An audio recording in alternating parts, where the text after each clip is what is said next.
നമസ്കാരം. പ്രൈം ഡിബേറ്റിലേക്ക് സ്വാഗതം. ബിജെപിയുടെ ക്രൈസ്തവ നയതന്ത്രം കേരളത്തിൽ തുടരുന്നു. ഹിന്ദുത്വ രാഷ്ട്രീയത്തിന്റെ കരുത്തിൽ ഉയർന്നുവന്ന ബിജെപി ഇന്ന് ക്രൈസ്തവ സഭകളുടെ വാതിൽ തേടിയെത്തുന്നത് പതിവ് കാഴ്ച. ഇന്ന് കേന്ദ്രമന്ത്രി കിരൺ റിജിജു നേരിട്ട് സിറോ മലബാർ സഭ മേജർ ആർച്ച് ബിഷപ്പുമായി ചർച്ച നടത്തി. കേന്ദ്ര സർക്കാരുമായി നല്ല ബന്ധം പുലർത്തുന്ന സഭ ക്രൈസ്തവർക്ക് മൈക്രോ മൈനോറിറ്റി സ്റ്റാറ്റസ് നൽകണമെന്ന ആവശ്യം കേന്ദ്രമന്ത്രിക്ക് മുന്നിൽ വെച്ചു. ക്രിസ്മസ് ആഘോഷങ്ങളിൽ സാന്നിധ്യം, ബിഷപ്പുമാരുമായി കൂടിക്കാഴ്ചകൾ, ന്യൂനപക്ഷാവകാശങ്ങൾക്കുള്ള പിന്തുണയുടെ വാഗ്ദാനം. തുടരുന്ന ക്രൈസ്തവ നയതന്ത്രം. പക്ഷേ ചോദ്യം ഇതാണ്: ഇത് യഥാർത്ഥ സൗഹൃദ ഹസ്തമോ അല്ലെങ്കിൽ കേരള രാഷ്ട്രീയത്തിൽ UDFന്റെ അടിത്തറ തകർക്കാനുള്ള സൂക്ഷ്മ നീക്കമോ? സഭകളുമായി അടുക്കുമ്പോൾ വടക്കേ ഇന്ത്യയിൽ ഉയർന്നുവരുന്ന സംഘപരിവാർ ആക്രമണങ്ങൾ കേന്ദ്രത്തെയും സംസ്ഥാന BJPയെയും നിസ്സഹായരാക്കുന്നു. ശ്രമം ഉപേക്ഷിച്ചിട്ടില്ല BJPയുടെ ക്രൈസ്തവ നയതന്ത്രം. ദേശീയ ഐക്യത്തിന്റെ പുതിയ അധ്യായമോ അല്ലെങ്കിൽ വോട്ട് ബാങ്ക് രാഷ്ട്രീയത്തിന്റെ പുതിയ തന്ത്രമോ? ക്രൈസ്തവ സഭകളിൽ നിന്ന് ഇത്തവണ BJP എന്തെങ്കിലും കേരളത്തിൽ പ്രതീക്ഷിക്കണം.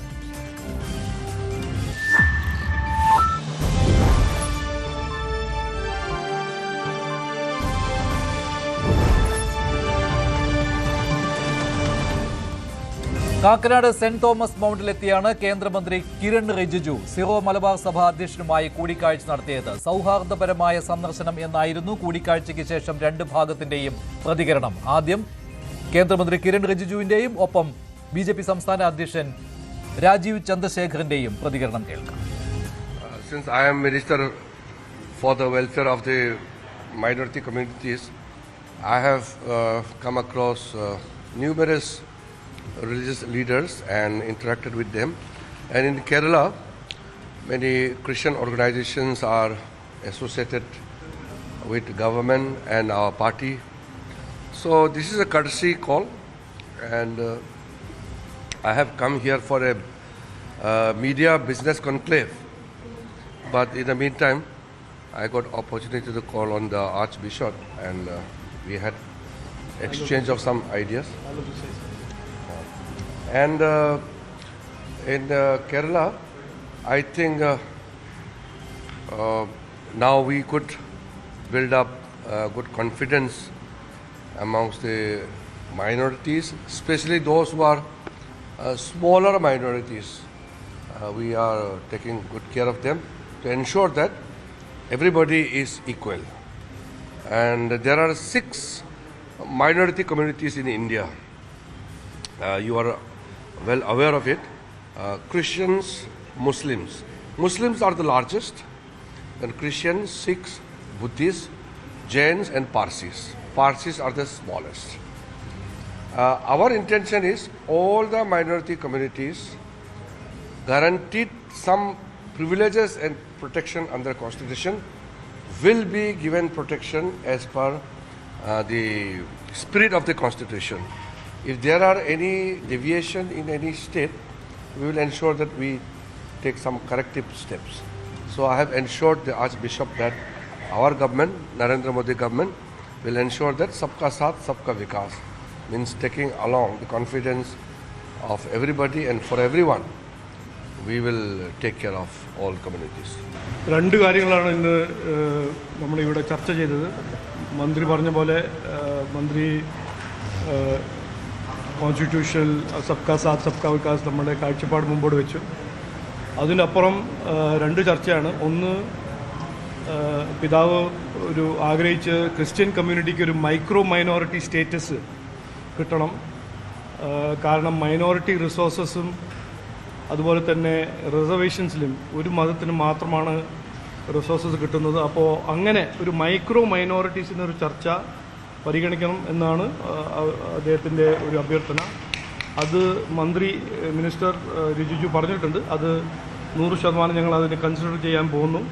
അതിനെക്കുറിച്ച് ഒരു ഡെലിഗേഷൻ ഇന്ത്യയിൽ നിന്നൊരു ഡെലിഗേഷൻ ഒരു റെപ്രസെൻറ്റേറ്റീവ് അങ്ങോട്ട് ഡൽഹിയിൽ വേഗം പോകും. അതൊന്ന്. രണ്ടാമത്തത്, മാർപ്പാപ്പ പോപ്പ് ലിയോനെ ഇന്ത്യയിലേക്ക് ഇൻവൈറ്റ് ചെയ്യണം. അതും അദ്ദേഹം ഒരു അഭ്യർത്ഥന പാസ്സാക്കിയിട്ടുണ്ട്. മന്ത്രി പറഞ്ഞിട്ടുണ്ട്. അതിനെക്കുറിച്ച് 100% ഗവൺമെൻറ് ചിന്തിക്കുന്നുണ്ട്, ആലോചിക്കുന്നുണ്ട്. അത് ചെയ്യും എന്ന് അദ്ദേഹം ഒരു ഉറപ്പായിട്ട് തന്നിട്ടുണ്ട്.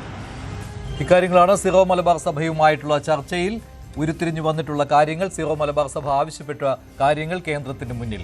ശ്രീ MS വേണുഗോപാൽ, ശ്രീ R ശ്യാംരാജ്, ശ്രീ ജോസ് കുട്ടി ഒഴികയിൽ ശ്രീ N ശ്രീകുമാർ എന്നിവരാണ് പങ്കെടുക്കുന്നത് പ്രൈഡ് ഡിബേറ്റിൽ. ശ്രീ MS വേണുഗോപാൽ, ഇതിപ്പോൾ ഈ മൈക്രോ മൈനോറിറ്റി സ്റ്റാറ്റസ് എന്ന് പറയുന്നത് പെട്ടെന്ന് കിട്ടുന്ന ഒന്നല്ല. പക്ഷേ തെരഞ്ഞെടുപ്പ് മുന്നിൽ കണ്ട് സീറോ മലബാർ സഭ തന്ത്രപരമായ ഒരു നീക്കം നടത്തുകയാണ്. പക്ഷെ ഇവിടെ കാണേണ്ടത് ഈ BJP തുടർച്ചയായിട്ട് ക്രൈസ്തവ നയതന്ത്രവുമായി മുന്നോട്ട് വരുന്നു. ക്രൈസ്തവ സഭകളെ ഒപ്പം കൂട്ടാനും ക്രൈസ്തവ സഭാവിശ്വാസികളെ തങ്ങൾക്ക് അനുകൂലമായി വോട്ട് ചെയ്യിക്കുവാനുള്ള ശ്രമങ്ങൾ കുറെ കാലമായി നടക്കുന്നതാണ്. പക്ഷേ ഇതൊക്കെ ഈ തെരഞ്ഞെടുപ്പ് കാലത്ത് നടക്കുന്ന ഒരു പതിവ് രീതി എന്നതിനപ്പുറം ഇത്തവണ കൂടുതൽ എന്തെങ്കിലും BJP പ്രതീക്ഷിക്കേണ്ടതുണ്ടോ സഭകളിൽ നിന്ന്?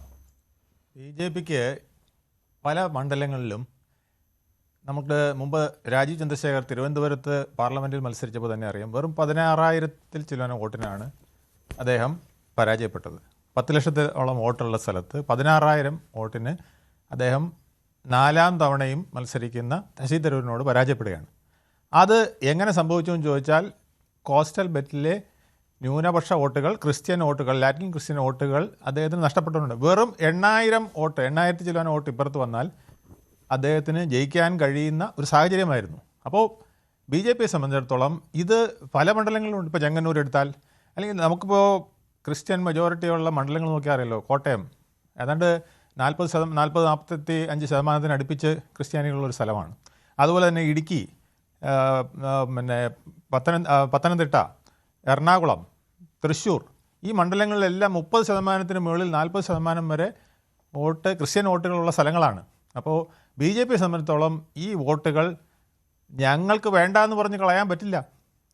പ്രത്യേകിച്ച് അവർ പല മണ്ഡലങ്ങളിലും കപ്പിനും ചുണ്ടിനും ഇടയിലാണ് പരാജയപ്പെടുന്നത്. ഇപ്പോൾ 40 പ്രധാനപ്പെട്ട മണ്ഡലങ്ങൾ അവർ എ ക്ലാസ് മണ്ഡലങ്ങളായിട്ട് കണ്ടിരിക്കുന്നതിൽ ഒരു പകുതി, 20 മണ്ഡലങ്ങൾ എന്ന് പറയുന്നത് അവർക്ക് 40,000 അടുപ്പിച്ച് വോട്ടുള്ള സ്ഥലങ്ങളാണ്.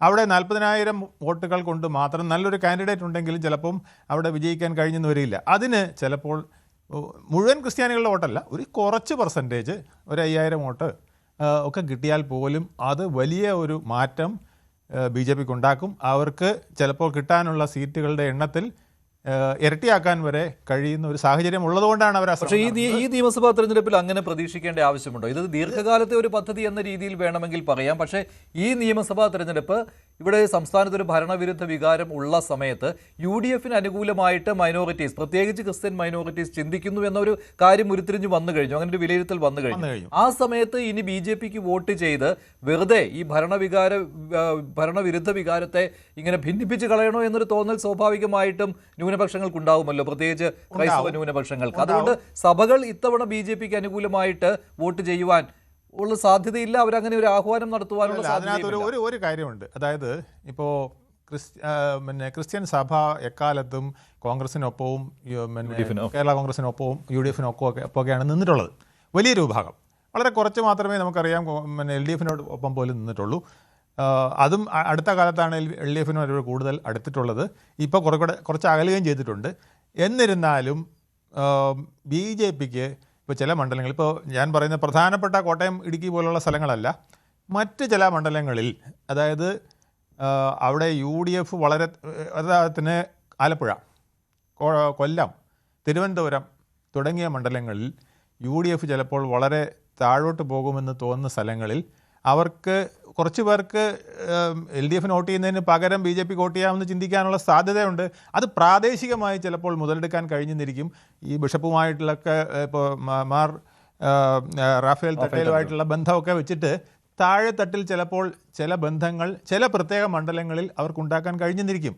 അതേ ഇപ്പോൾ അവർ ആഗ്രഹിക്കുന്നുള്ളൂ. ശരിയാണ്. മാത്രമല്ല കുറെ ന്യൂനപക്ഷ മുഖങ്ങളെ സ്വന്തം പാളയത്തിലേക്ക് കൊണ്ടുവരാൻ BJP കഴിയും. അതുപോലെ 2020 സാന്നിധ്യം, 2020 നിർത്തുന്ന സ്ഥാനാർത്ഥികൾക്ക് മടികൂടാതെ വോട്ട് ചെയ്യാൻ ചിലപ്പോൾ ക്രിസ്ത്യാനികളിൽ നല്ലൊരു വിഭാഗത്തിന് കഴിഞ്ഞെന്നിരിക്കും.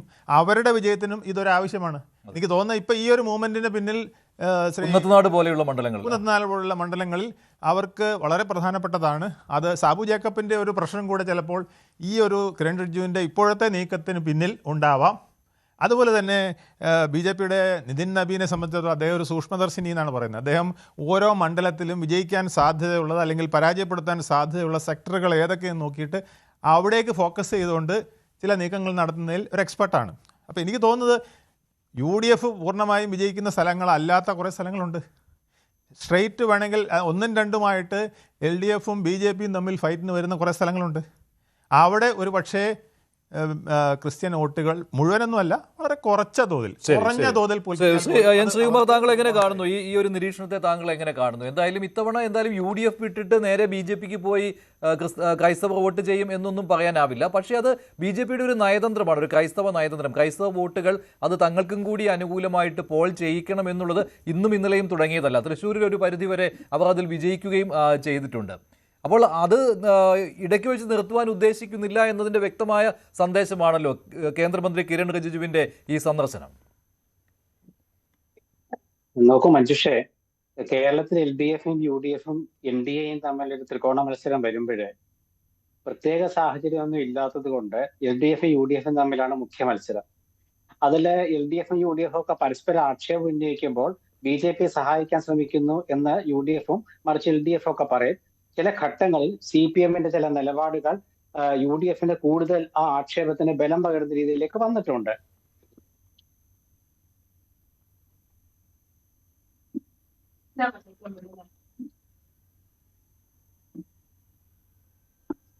കേൾക്കാമോ ശ്രീ എൻ ശ്രീകുമാർ?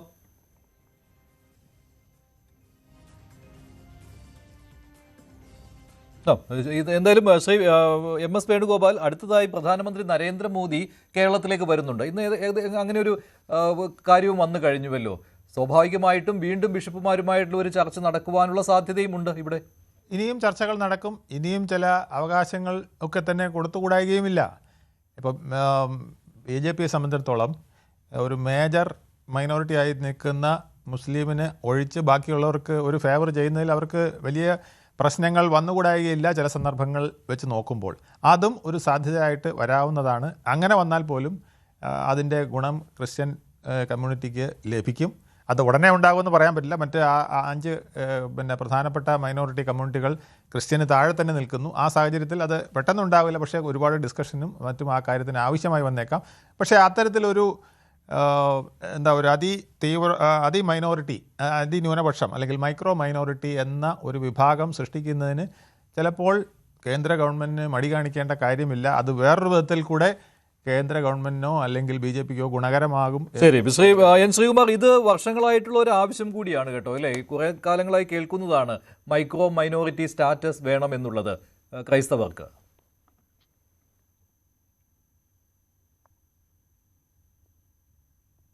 ശ്രീ എൻ ശ്രീകുമാർ കേട്ടോ, അങ്ങനെ ഒരു വലിയൊരു ആവശ്യമാണ് ഉന്നയിക്കുന്നത് കേന്ദ്രത്തിന് മുന്നിൽ. ശ്രീ എൻ ശ്രീകുമാർ കട്ടായി പോയി. അതായത് ഈ മൈക്രോ ന്യൂനപക്ഷത്തിൽ തന്നെ തങ്ങൾ ഒന്നുകൂടെ ന്യൂനപക്ഷമാണ് എന്നുള്ള രീതിയിലേക്കുള്ള ഒരു ചർച്ച ഇന്ന് കേന്ദ്രമന്ത്രിയുമായിട്ട് നടത്തിയെന്ന് ഞാൻ വാർത്തകളില്ല, പ്രത്യേകിച്ച് ന്യൂസ് 18 കൂടുതലായിട്ട് പറഞ്ഞത്. അത് ഞാൻ കണ്ടു. പക്ഷെ നോക്കൂ മഞ്ജുഷ, ഞാൻ ആദ്യം പറഞ്ഞു വന്നത് തന്നെ വീണ്ടും ആവർത്തിക്കുകയാണ്. അതായത് കേരളത്തിലെ LDFും UDFും NDAയും തമ്മിലുള്ള മത്സരത്തില് പ്രത്യേക സാഹചര്യങ്ങളൊന്നും ഇല്ലാത്തത് കൊണ്ട് LDFും UDFും തമ്മിലാണ് മുഖ്യ മത്സരം നടക്കുന്നത്. അത് ഈ പഞ്ചായത്ത് തെരഞ്ഞെടുപ്പിൽ നമ്മൾ കണ്ടതാണ്. കാരണം ജില്ലാ പഞ്ചായത്തുകളിലും കോർപ്പറേഷനുകളിലും മുനിസിപ്പാലിറ്റികളിലും താഴെയുള്ള ത്രിതല പഞ്ചായത്തുകളിലൊക്കെ നമ്മൾ ആ സവിശേഷത കണ്ടു. അപ്പൊ അതിന്റെ അടിസ്ഥാനത്തിൽ ഒരു നിയമസഭാ തെരഞ്ഞെടുപ്പ് നടക്കുമ്പോൾ ഇപ്പോഴത്തെ ആ വോട്ട് ഒരു വോട്ട് ഇക്വേഷൻ ഉണ്ടല്ലോ, അതിന് വലിയ മാറ്റം വരുമെന്ന് ഞാൻ കരുതുന്നില്ല. പക്ഷെ BJPയെ സംബന്ധിച്ചിടത്തോളം അവർ കുറെ കാലമായിട്ട് കേരളത്തിലെ ക്രിസ്ത്യൻ സമുദായത്തെ ഒപ്പം നിർത്താൻ വേണ്ടി ശ്രമിക്കുന്നുണ്ട്. അത് എന്തുകൊണ്ടാണ് അവരെങ്ങനെ ശ്രമിക്കുന്നതെന്ന് എനിക്ക് അത്ര ആലോചിച്ചിട്ട് പിടുത്തം കിട്ടുന്നില്ല. കാരണം പ്രത്യേകിച്ച് ഒരു ഹൈന്ദവ മുഖമുള്ളയാണ് BJP. ഒരു NDA മുന്നണി ഉണ്ടാക്കിയിട്ട് ആ NDAയുടെ പേരിലാണ് അവരെ ഈ ക്രൈസ്തവരെ സ്വാധീനിക്കാൻ ശ്രമിക്കുന്നതെന്നൊക്കെ പറയാമെങ്കിലും മുഖം BJPയുടെ മുഖമാണ്. അപ്പോ ഈ മറ്റേ ക്രിസ്തുമസിനും അതുപോലെ മറ്റ് വിശേഷ അവസരങ്ങളിലൊക്കെ കേക്കുമായിട്ട് പള്ളിയിൽ പോവുകയും അതുപോലെ ക്രൈസ്തവ സഭാ നേതാക്കളെ കാണുകയൊക്കെ ചെയ്തിട്ടും എന്തുകൊണ്ടാണ് BJP ഉദ്ദേശിക്കുന്ന രീതിയിലുള്ള ഒരു സുവർണാവസരം അവർക്ക് കിട്ടാതെ പോകുന്ന ഒരു ചോദ്യമുണ്ട്. ഇപ്പൊ ഓർത്തഡോക്സ് സഭയുമായിട്ട് BJPയുടെ മുൻ പ്രസിഡന്റായിരുന്ന PS ശ്രീധരൻപിള്ള, അദ്ദേഹം ഗോവ ഗവർണർ ആയിരിക്കെ തന്നെ അതിനു മുമ്പ് മിസോറാം ഗവർണർ ആയിരിക്കുമ്പോൾ അദ്ദേഹം നാട്ടിലെത്തി ചർച്ച നടത്തിയൊക്കെ നമുക്കറിയാം. മാത്രമല്ല സഭാധ്യക്ഷന്മാർ ഒരിക്കലും BJPയെ തള്ളി പറഞ്ഞിട്ടുമില്ല. ഏത് അഭിമുഖങ്ങളിലുമൊക്കെ അവർ പറയുന്നത് ഞങ്ങൾ ആരെയും അകറ്റി നിർത്തുന്നില്ല എന്ന് തന്നെയാണ്. അതെ, അത് കേന്ദ്ര ഭരണവും കേരള ഭരണവും ഒക്കെ ഇപ്പൊ കോൺഗ്രസിനില്ല. അപ്പൊ അതുകൊണ്ട് ഈ ഭരണം എവിടെയാണോ ഭരണം അവരോട് എല്ലാ സമുദായ നേതാക്കൾക്കും ഒരു പ്രത്യേക മമതയുണ്ടാവും. അതിന്റെ പ്രത്യേകിച്ച് കാരണമൊന്നും ഞാൻ പറയേണ്ടതില്ലല്ലോ. കാരണം അവർ സമുദായവും അല്ലെങ്കിൽ സഭാ നേതൃത്വമൊക്കെ ഒരുപാട് സ്ഥാപനങ്ങളൊക്കെ നടത്തുന്നവരാണ്. അപ്പൊ അവർക്ക് അവരുടേതായ ചില ആവശ്യങ്ങളൊക്കെ ഉണ്ടാവും. നല്ല രീതിയിലാണ് കേട്ടോ ഞാൻ പറയുന്നത്. അപ്പൊ അതുകൊണ്ട് അവർ ഭരണ നേതൃത്വങ്ങൾ ഒരിക്കലും അവർ വിമർശിക്കാറില്ല, അല്ലെങ്കിൽ അവരെ ആ രീതിയിൽ മാറ്റി നിർത്താറില്ല. ഇപ്പൊ കേരളത്തിലെ കാര്യമുള്ള നമ്മൾ പറയുന്നത്. കേരളത്തിലെ സംഭവം എന്താ വെച്ചാല് സഭാ നേതൃത്വം എടുക്കുന്ന നിലപാട് അതേപോലെ ഈ അൽമായർ അംഗീകരിക്കണം എന്ന് വെച്ചാല് അവരുടെ അനുയായികൾ അംഗീകരിക്കണമെന്നില്ല. അങ്ങനെയാണെങ്കിൽ ഞാനൊരു ചെറിയ ഉദാഹരണം മാത്രം പറയാം. പാലക്കാട്ട് ബൈ ഇലക്ഷൻ നടക്കുന്ന സമയത്ത് അന്ന് മുനമ്പ സമരമുണ്ട്. ആ സമരത്തിലെ ആർച്ച് ബിഷപ്പ് മാർ റാഫേൽ തട്ടില് പിതാവ് അവിടെ പ്രസംഗിച്ചത് ഞങ്ങൾക്ക് പരമ്പരാഗത ചിഹ്നത്തിൽ നിന്നും വേണമെങ്കിൽ മാറ്റി വോട്ട് ചെയ്യാൻ മടിയില്ലെന്ന് പറഞ്ഞു. പിറ്റേന്ന് പാലക്കാട്ട് NDA സ്ഥാനാർത്ഥി BJP നേതാവ് കൃഷ്ണകുമാർ മുനമ്പത്ത് ഓടിയെത്തി പിറ്റേന്ന്. പക്ഷെ പാലക്കാട് ഒന്നും സംഭവിച്ചില്ല. അവിടെ 18,000 വോട്ടാണ് UDF ഭൂരിപക്ഷം ലഭിച്ചത്. അപ്പൊ അതുകൊണ്ട് ഞാൻ പറഞ്ഞില്ല, സഭാ നേതൃത്വം കാണുന്ന ഒരു നിലപാടല്ല അനുയായികൾ കാണുന്നത്. ഇത്തവണ നമ്മൾ പ്രത്യേകിച്ച് നമുക്ക് ഒന്നുകൂടെ ഉറപ്പിച്ച് തെളിച്ചു പറയാം. കാരണം എന്താ വെച്ചാല് തദ്ദേശ തെരഞ്ഞെടുപ്പില് BJP ഒരു ഘടകമായിട്ടില്ല പലയിടത്തും.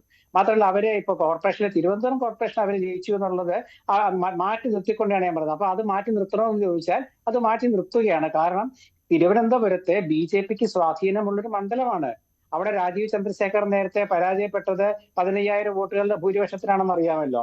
അവിടെ മറ്റുള്ള എല്ലാ കോൺഗ്രസ് MP മാരും തിരുവനന്തപുരം വെച്ച് എല്ലാ 18 മണ്ഡലങ്ങളിലും കോൺഗ്രസ് MP ജയിച്ചത് ലക്ഷക്കണക്കിന് വോട്ടുകളുടെ ഭൂരിപക്ഷത്തിനാണ്. അപ്പൊ ആ ഒരു വ്യത്യാസം ഞാനിവിടെ സൂചിപ്പിച്ചുകൊണ്ടാണ് തിരുവനന്തപുരത്തെ കാര്യം പറയുന്നത്. പക്ഷെ നോക്കൂ, മറ്റേ കോർപ്പറേഷനുകളിലെ 6-ലെ 4 കോൺഗ്രസ് ആണ് ജയിച്ചത്. അപ്പൊ അത് മാത്രമല്ല ജില്ലാ പഞ്ചായത്ത് ഞാൻ വിശദീകരിക്കുന്നില്ല.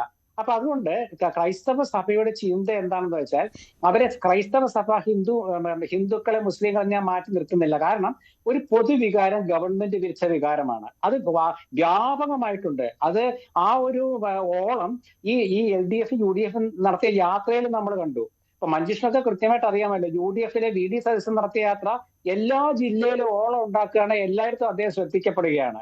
നേരെ മറിച്ച് LDF-ന്റെ 3 ജാഥ നടത്തി എന്നുള്ളത് ശരിയാണ്. പക്ഷെ അത് CPM പ്രസിദ്ധീകരണങ്ങൾ ഒഴികെ ബാക്കിയൊന്നും ചർച്ച ചെയ്യപ്പെട്ടില്ല. അതാണ് CPI പോലും ചർച്ച ചെയ്തു എന്ന് നമ്മൾ കേട്ടത്. അത് ശരിയായിരിക്കാനാണ് സാധ്യത. കാരണം ആ യാത്ര അങ്ങനെ ശ്രദ്ധിക്കപ്പെട്ടതേ ഇല്ല. ജോസ് കെ മാണിയുടെ യാത്രയൊക്കെ വന്നപ്പോൾ വേറെ ആക്ഷേപങ്ങളും അതുപോലെ വേറെ തരത്തിലുള്ള വിവാദങ്ങളാണ് ഉണ്ടായത്. അപ്പൊ അതുകൊണ്ട് ഇപ്പോൾ NDAയുടെ നേതാക്കൾ, പ്രത്യേകിച്ച് കേന്ദ്രമന്ത്രി റിജിജു, അദ്ദേഹം കേരളത്തിൽ വന്നിട്ട് സഭാ നേതൃത്വമായി ചർച്ച നടത്തുമ്പോൾ അത് BJPയുടെ ഒരു സ്വാധീനം വർദ്ധിപ്പിക്കാൻ അവർക്ക് ആഗ്രഹം ഉണ്ടാവും. പക്ഷെ നടക്കുമെന്ന് എനിക്ക് തോന്നുന്നില്ല. കാരണം എന്താ വെച്ചാൽ 2-3 കാരണങ്ങളുണ്ട്. ഒന്ന്, ദേശീയ തലത്തിൽ ക്രൈസ്തവ സഭ നേതൃത്വവും അതുപോലെ തന്നെ ന്യൂനപക്ഷമൊക്കെ നേരിടുന്ന ചില പ്രശ്നങ്ങൾ. രണ്ടാമത്തെ കാര്യം കേരളത്തിലെ ഒരു നേരത്തെ മഞ്ജുഷ പറഞ്ഞതുപോലെ BJP അണികൾക്കും BJP നേതൃത്വത്തിനും അതുപോലെ അൽമായർക്കും അതുപോലെ സഭാ നേതൃത്വത്തിനുള്ള ചിന്തയല്ല വോട്ടർമാർക്കിടയിലുള്ളത്. അപ്പൊ അതുകൊണ്ട് ആ ഒരു വ്യത്യാസം അവിടെ കാണിക്കും. പിന്നെ മറ്റൊരു കാര്യം എന്താണെന്ന് വെച്ചാൽ ഈ ഭരണവിരുദ്ധ വികാരമുണ്ട്.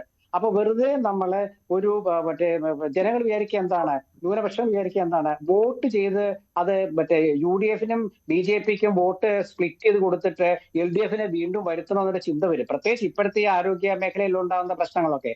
അതുകൊണ്ട് ഒരിക്കലും ആ UDF-ലെ ന്യൂനപക്ഷ വോട്ടുകൾ ഒരിക്കലും ഒഴുകി പോവില്ല. നേരത്തെ മഞ്ജുഷ സൂചിപ്പിച്ചു, അതായത് ഇങ്ങനെ തൃശ്ശൂരിലത്തെ ഒരു കാര്യത്തെക്കുറിച്ച് താങ്കൾ പറഞ്ഞിരുന്നു. അതായത് തൃശ്ശൂരിലെ സുരേഷ് ഗോപിയുടെ ഒരു വിഷയം താങ്കൾ പറഞ്ഞിരുന്നു. അപ്പൊ സുരേഷ് ഗോപി അന്ന് ജയിച്ചതിന് ഒരുപാട് ഘടകങ്ങളുണ്ട്. ക്രൈസ്തവ സഭാ നേതൃത്വം സുരേഷ് ഗോപിയുടെ ഒരു മൃദു സമീപനം കൈക്കൊണ്ടു, അദ്ദേഹം ജയിച്ചെന്നുള്ള ശരിയാണ്.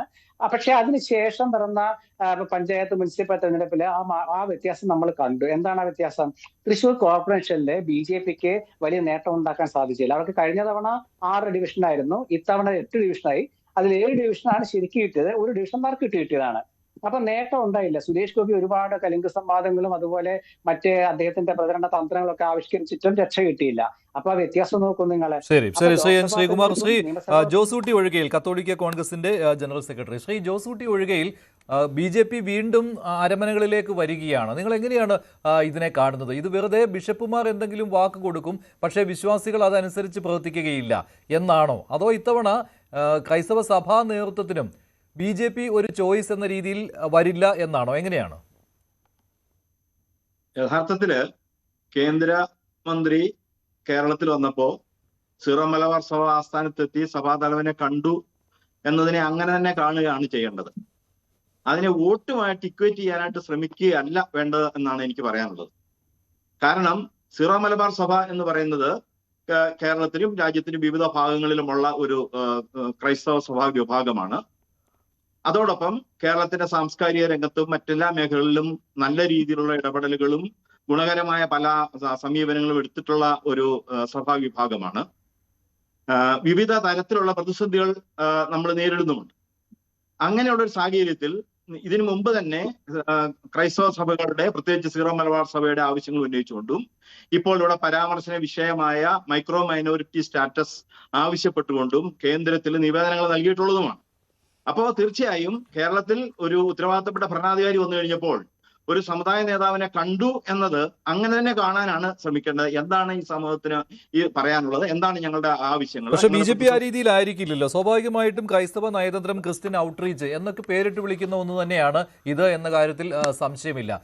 ഇടയ്ക്ക് ബന്ധം നല്ല രീതിയിൽ പോയതാണ്. പക്ഷേ ഈ വടക്കേ ഇന്ത്യൻ സംസ്ഥാനങ്ങളിൽ ഉണ്ടാകുന്ന ഈ പറയുന്ന സംഘപരിവാർ ആക്രമണങ്ങൾ അതുകൊണ്ട് മാറി ചിന്തിക്കേണ്ടി വരികയാണോ, വിശ്വാസികളെ ബോധ്യപ്പെടുത്താൻ പറ്റാത്ത രീതിയിൽ? അതോ ഇപ്പോൾ നിയമസഭാ തെരഞ്ഞെടുപ്പിന്റെ ഒരു പ്രത്യേക പശ്ചാത്തലത്തിൽ അത്തരത്തിലൊരു ബന്ധത്തിന് പ്രസക്തിയേ ഇല്ല, ഒരു മൂന്നാമത്തെ ഒരു ഓപ്ഷന്റെ പ്രസക്തിയേ ഇല്ല എന്നതിനാലാണോ? അല്ല, അങ്ങനെയല്ല. മൂന്നാമത്തെ ഒരു ഓപ്ഷൻ ഒന്നും അല്ല പ്രശ്നം. ഞാൻ ആദ്യം സൂചിപ്പിച്ചല്ലോ, ഈ സമുദായത്തിന്റെ രാജ്യത്തിന്റെ വിവിധ ഭാഗങ്ങളിൽ ഉള്ളവർക്ക് വിവിധ പ്രശ്നങ്ങൾ നേരിടുന്നുണ്ട്. 2.5% അല്പം കൂടുതൽ മാത്രമാണ് ക്രൈസ്തവരുള്ളത്. ഇന്ത്യയിലാകമൊത്തമുള്ള ക്രൈസ്തവർ. അപ്പൊ തീർച്ചയായും ഒരു മഹാഭൂരിപക്ഷ സമൂഹത്തിന്റെ അകത്ത് വളരെ മൈക്രോ മൈനോറിറ്റി ആയതുകൊണ്ട് അവരൊരിക്കലും ഒരു വോട്ട് ബാങ്ക് അല്ല. അത് ഈ രാജ്യം ഭരിക്കുന്നവർക്കും അറിയാം, ബാക്കിയുള്ളവർക്കൊക്കെ അറിയാം. അവർ വോട്ട് ബാങ്ക് അല്ല. വോട്ട് ബാങ്ക് അല്ലാത്തതുകൊണ്ട് തന്നെ ഒരു വോട്ട് ബാങ്ക് രാഷ്ട്രീയത്തിന്റെ സമ്മർദ്ദതന്ത്രമൊന്നും ക്രൈസ്തവ സമൂഹത്തിന് എടുക്കാനായിട്ട് പറ്റുകയുമില്ല. കേരളത്തിൽ മാത്രമാണ് അല്പം കേന്ദ്രീകരിച്ച്, വടക്കേന്ത്യയിലും 1-2 സംസ്ഥാനങ്ങളിലും മാത്രമാണ് അല്പം കേന്ദ്രീകരിച്ചുള്ളത്. അപ്പൊ ആ വോട്ട് ബാങ്ക് രാഷ്ട്രീയത്തിന് അപ്പുറം ഇതിനകത്ത് കുറച്ചുകൂടി വിശാലമായ അർത്ഥത്തിൽ ഇതിനെ കാണാനായിട്ടാണ് നമ്മൾ ശ്രമിക്കേണ്ടത്. ക്രൈസ്തവരെ സംബന്ധിച്ചിടത്തോളം ഏതെങ്കിലും ഒരു പ്രത്യേക മുന്നണിക്കോ പ്രത്യേക പാർട്ടിക്കോ തീരെഴുതി കൊടുത്തിട്ടുള്ള പ്രസ്ഥാനമല്ല. എല്ലാവരോടും ഏതാണ്ട് തുല്യ സമീപനം തന്നെയാണ് സ്വീകരിക്കുന്നത്. അത് പ്രശ്നാധിഷ്ഠിതമായിട്ട് തന്നെയാണ് കാര്യങ്ങൾ നമ്മൾ കാണുകയും ചെയ്യുന്നത്. ആ പ്രശ്നാധിഷ്ഠിതമായി കാണുകയാണ് ശരി എന്ന് തന്നെയാണ് ഞങ്ങളുടെ അഭിപ്രായം. കാരണം അന്ധമായ രാഷ്ട്രീയത്തിനപ്പുറം വിഷയങ്ങളോട് എങ്ങനെയാണ് രാഷ്ട്രീയ പാർട്ടികൾ പ്രതികരിക്കുന്നത് എന്ന് നോക്കിക്കൊണ്ട് തന്നെയായിരിക്കും നമ്മൾ ചെയ്യുന്നത്. അതുകൊണ്ട് തന്നെയാണ് മേജർ ആർച്ച് ബിഷപ്പ് പലപ്പോഴും പറഞ്ഞിട്ടുള്ളത്, ഞങ്ങളെ പരിഗണിക്കുന്നവരെ ഞങ്ങൾ പരിഗണിക്കുമെന്ന് അദ്ദേഹം പറഞ്ഞതിന്റെ അർത്ഥം ആ പരിഗണനയാണ് ഇപ്പോൾ നമ്മൾ, അതാണ് മനസ്സിലാക്കേണ്ടത്. അല്ലാതെ നിങ്ങൾക്കതാ ഞങ്ങൾ വോട്ടെല്ലാം തന്നിരിക്കുന്നു എന്ന തരത്തിലുള്ള ഒരു അതായത് ആരെയും മാറ്റി നിർത്തില്ല എന്നതുകൊണ്ട് അതിനകത്ത് അല്ലേ, ഈ ആരെയും തൊട്ടുകൂടാത്തവരായി മാറ്റി നിർത്തില്ല. തീർച്ചയായും തൊട്ടുകൂടാത്തവരുടെ മാറ്റി നിർത്തേണ്ട ആവശ്യമില്ലല്ലോ. ഒരു ജനാധിപത്യ രാജ്യത്തിലെ ജനാധിപത്യ സംവിധാനത്തിനകത്ത് പ്രവർത്തിക്കുകയാണ്. അപ്പൊ ജനാധിപത്യ മൂല്യങ്ങൾ ഉയർത്തിപ്പിടിക്കുന്ന ആരോടൊപ്പം നമ്മൾ ചേരും. അതേസമയത്ത് ഏകപക്ഷീയമായി നമുക്കെതിരെ ആക്രമണം നടത്തുകയൊക്കെ ചെയ്തു കഴിഞ്ഞാൽ അതിനെ പ്രതിരോധിക്കുകയും അതിനെതിരെ ശക്തമായ നിലപാടുകൾ എടുക്കുകയും ചെയ്യും. അത് നിലപാടുകൾ കേന്ദ്രമന്ത്രി കേരളത്തിൽ വരുമ്പോൾ ഏറ്റവും ആദ്യം ഉന്നയിക്കേണ്ട വിഷയം അതായിരിക്കുമല്ലോ. അങ്ങനെ ഒരു വിഷയം ശ്രദ്ധയിൽപ്പെട്ടതായിട്ട്, അങ്ങനെ ഒരു വിഷയം ഉന്നയിച്ചതായിട്ട് ഇന്ന് 2 നേതാക്കൾ, ഇപ്പോൾ കേന്ദ്രമന്ത്രിയും BJP സംസ്ഥാന അധ്യക്ഷനും മാധ്യമങ്ങളെ കണ്ടപ്പോൾ അവർ പറഞ്ഞിട്ടില്ല. അത് സഭാ നേതൃത്വം അത് വ്യക്തമാക്കേണ്ടതാണ്. ഇപ്പോൾ ഈ പറയുന്ന പോലെ ക്രൈസ്തവ സമുദായ അംഗങ്ങൾക്ക് നേരെ, വൈദികർക്ക് നേരെ ഉണ്ടാകുന്ന ആക്രമണങ്ങൾ വടക്കേ ഇന്ത്യയിൽ ഉണ്ടാകുന്ന ആക്രമണങ്ങളെ സംബന്ധിച്ച് വളരെ ശക്തമായ പ്രതികരണങ്ങൾ നൽകുകയും വളരെ കൃത്യമായ രീതിയിൽ അത് കേന്ദ്രമന്ത്രിമാരെ ഇതിനോടകമായി ധരിക്കുകയും ചെയ്തിട്ടുള്ളതാണ്. വളരെ കൃത്യമായ രീതിയിൽ ഈ വിഷയങ്ങൾ പലതവണ കേന്ദ്രത്തിന് ശ്രദ്ധയിൽപ്പെടുത്തിയിട്ടുണ്ട്. ഇപ്പോൾ ഇവിടെ വന്ന അവസരത്തിൽ മുമ്പ് പറഞ്ഞതിനെ കൂടാതെ പുതുതായി ഏറ്റവും പ്രസക്തമായി ഇപ്പോൾ പറയേണ്ടി വന്നത് ഈ മൈക്രോ മൈനോറിറ്റി വിഷയം ആയതുകൊണ്ടാണ്. അതല്ലാതെ മറ്റു കാര്യങ്ങൾ പറഞ്ഞിട്ടില്ല എന്നതിന് അർത്ഥമില്ല. എപ്പോഴും നമ്മൾ ഹൈലൈറ്റ് ആണല്ലോ, എപ്പോഴും ഹൈപ്പ് കിട്ടുന്ന കാര്യമാണല്ലോ എപ്പോഴും നമ്മൾ സാധാരണ ഇതിൽ പറയാറുള്ളത്. അല്ലാതെ പറഞ്ഞ എല്ലാ കാര്യങ്ങളും ഒന്നും ഇങ്ങനെ ചർച്ചകളിലോ മീഡിയയിലോ ഒന്നും വന്ന് പറയണമെന്നില്ല. എത്രയോ കാര്യങ്ങൾ ചർച്ച ചെയ്തിട്ടുണ്ടാവും, അതെല്ലാം അല്ല പറയുന്നത്. ഏറ്റവും പ്രധാനപ്പെട്ടതോ അല്ലെങ്കിൽ ഏറ്റവും മുന്നിൽ വന്നതായ അല്ലെങ്കിൽ ഏറ്റവും പുതിയതായിട്ടുള്ള കാര്യങ്ങളായിരിക്കും പറയുന്നത്. മറ്റേ ഈ ക്രൈസ്തവ സമൂഹം വടക്കേ ഇന്ത്യയിൽ ആക്രമിക്കപ്പെടുന്നു എന്നുള്ളൊരു യാഥാർത്ഥ്യമാണ്. ഇത് പുതിയ കാര്യമൊന്നുമല്ല, വളരെ വലിയൊരു യാഥാർത്ഥ്യമാണ്. കഴിഞ്ഞ 10-15 വർഷങ്ങൾക്ക് മുമ്പ് ഉണ്ടായിരുന്നതിൽ കൂടുതലായി 15 വർഷം മുമ്പ് സംസ്കരിച്ചവരുടെ ശരീരം പോലും, ശരീരാവശിഷ്ടങ്ങൾ പോലും എടുത്തുകൊണ്ട് പോകത്തക്ക രീതിയിൽ ഒരു വിഭാഗം ആളുകൾ ചില സംസ്ഥാനങ്ങളിൽ അതിരൂക്ഷമായി പ്രതികരിക്കുന്നുണ്ട്.